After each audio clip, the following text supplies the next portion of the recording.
Good afternoon, my peoples, and welcome back to the counterattack on this glorious Friday Eve. I hope you and yours are doing very well. I just want to start out this video by thanking all the new subscribers and everyone that viewed the last few videos. I'm really excited to do this YouTube channel, and it's great to see that people interacting with the video, watching, liking, all of that. I think it's great, so thank you all very, very, very much. Today on this video, we're going to get into some of Arsenal's transfer business from the past transfer window this summer. It was a crucial transfer window for Arsenal.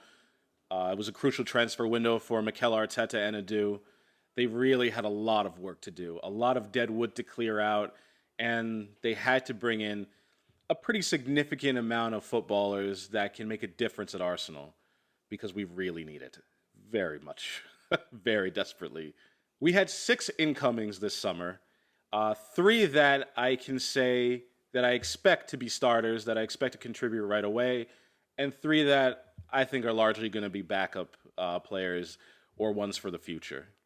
The 3 starters that we brought in this past summer: Ben White from Brighton, Takahiro Tomiyasu from Bologna in Serie A, and Martin Odegaard, who returns to the Arsenal after he was on loan last season. 2 of these incomings we know really well: Martin Odegaard and Ben White.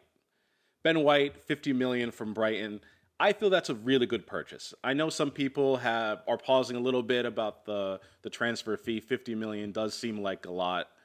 But when you think about it, we're replacing Luiz. He's a tall defender that can play out of the back. He can break the lines. He's extremely athletic. He can play right back as well, and he can play defensive midfielder. So all of that, mix that together, he's going to be a bit expensive. But as we're replacing Luiz and William Saliba went out on loan out to Marseille, I think it's a really good buy. Next up, we have Martin Odegaard, about 31.5 million from Real Madrid.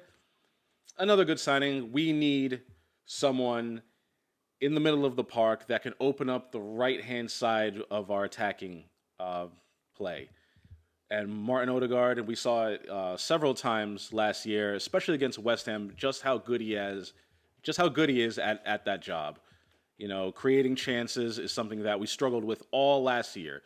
Even when Emile Smith-Rowe started to get more time, we brought Martin Odegaard in the January transfer window on loan, and now he's back, and I'm thrilled about it. I think it's a really good price. 30 million for a 22-year-old, excellent. Can't wait to see him. I'm really excited to see him play. The last player that I'm fairly certain will be a starter for Arsenal, and one that has to contribute right away, and also I think he's the one that's most likely to struggle, being that he has to contribute right away, is Takahiro Tomiyasu. He's come in for just about 17 million pounds from Bologna in Serie A, and I'm not going to lie to you guys, I don't watch too much of Bologna.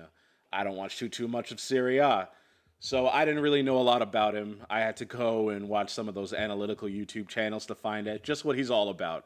And from what I can tell, he is a ambidextrous, 6'2", decent speed right back. He played right back mostly for Bologna last year, but he can also play center back. He can also play right wing back. He's also played at left back. So a really versatile defender. And if you've been listening to any of Mikel Arteta's interviews, that's what he wants. He wants young, driven, versatile players, especially for defenders that are decent with the ball, that can dribble, that can progressively carry the ball, and are good defenders, because if you've watched the first 3 games of our season, we've shipped 9 goals and without reply, and we need defenders that can actually defend and defend consistently. Of the incomings that I think are not really going to contribute right away, we have Aaron Ramsdale, Lokonga, and Nuno Tavares. Aaron Ramsdale, 24 million from Sheffield United. He is our backup keeper, and I don't believe that Leno is sticking around.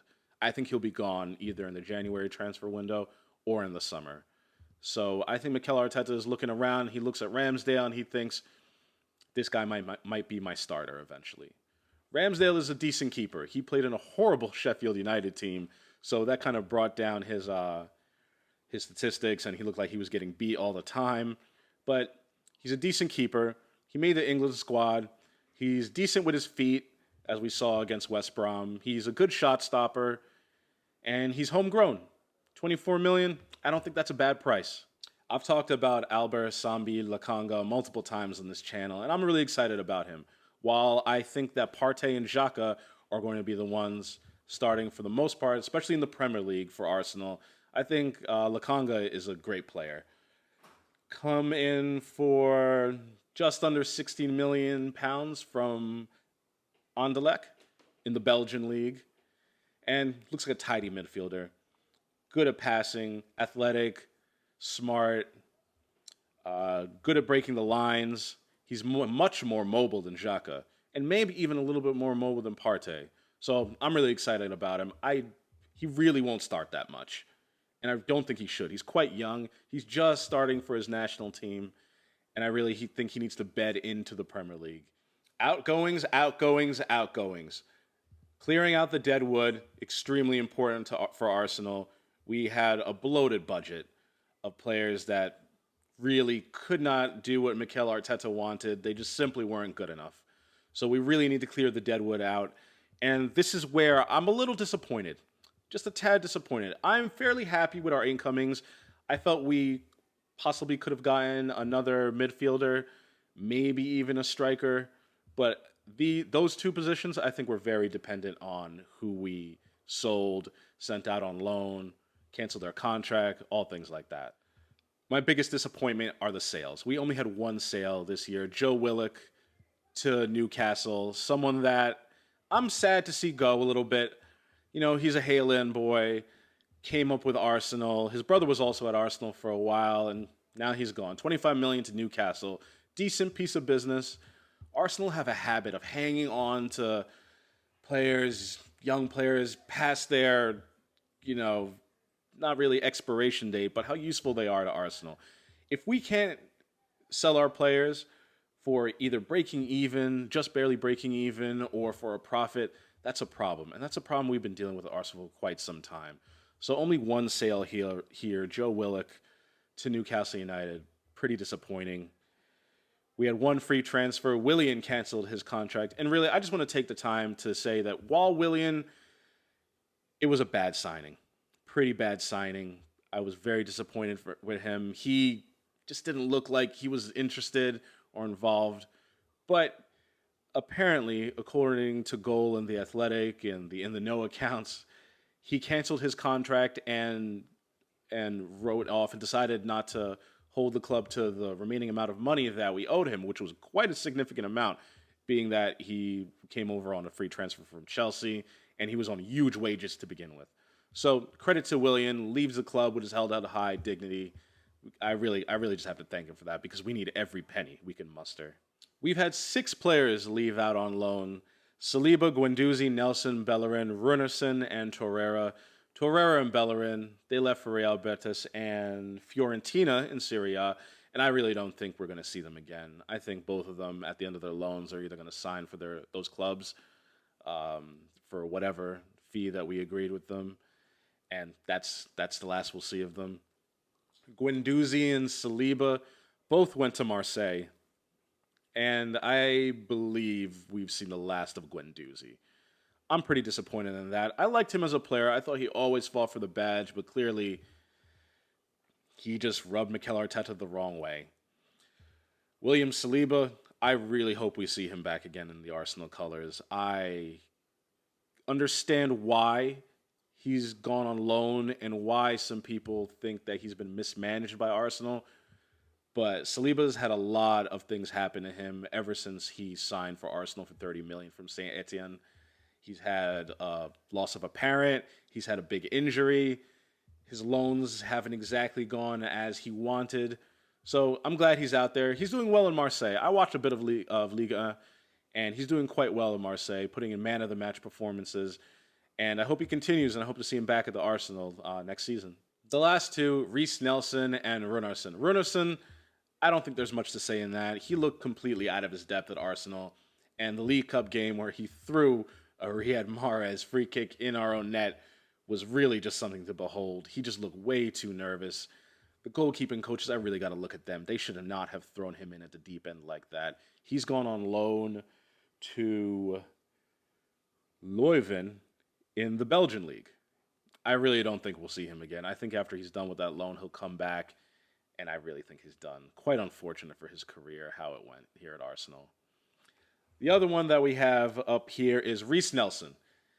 Reiss has had a stop and start career at Arsenal. You know, he's in the team, he's out of the team, on the bench a lot, and he's going to Feyenoord in the Dutch league, and I really hope he starts and kicks on his career. I'm a big fan of all the guys that come out of the Haaland Academy, and I really hope he just kicks on in the Dutch league. I'm really going to be paying attention to how he does on that team.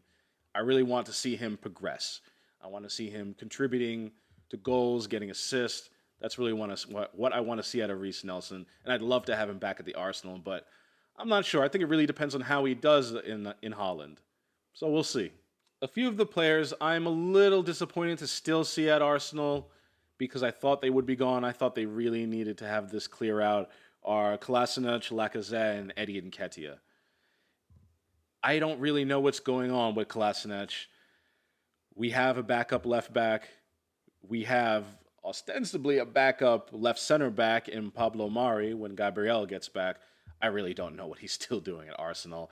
I really hope there's some truth to the rumors that he's going to go to Turkey because the transfer window is still open there, but we'll see. Lacazette and Nketiah, Eddie Nketiah.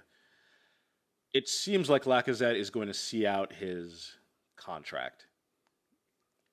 We paid $50 million for him. I wish we were getting something in return, and really, it just speaks to our poor forethought when it comes to the transfer market. He's going to see out his contract, and I hope he contributes this year. When it comes to Eddie Nketiah, we turned down or ignored, 20, 25 million pound offers for him in the past, and I feel that we should have taken him. We look like we're prioritizing Folarin and Balogun, so I don't really know where Eddie Nketiah fits in this Arsenal team. I think he's just going to be warming the bench. We have no Europe this year. Maybe he'll get a few minutes in the League Cup, a few scattered minutes here and there if we're really, outgunning a team in the league or in the FA Cup. But I really don't see him playing very much. And I think he'll be going in January. Well, this was meant to be a shorter video, but I kind of had a lot to say. Thank you guys for sticking with me. Please slap that like button and subscribe. And I will see you next time. Take care, guys.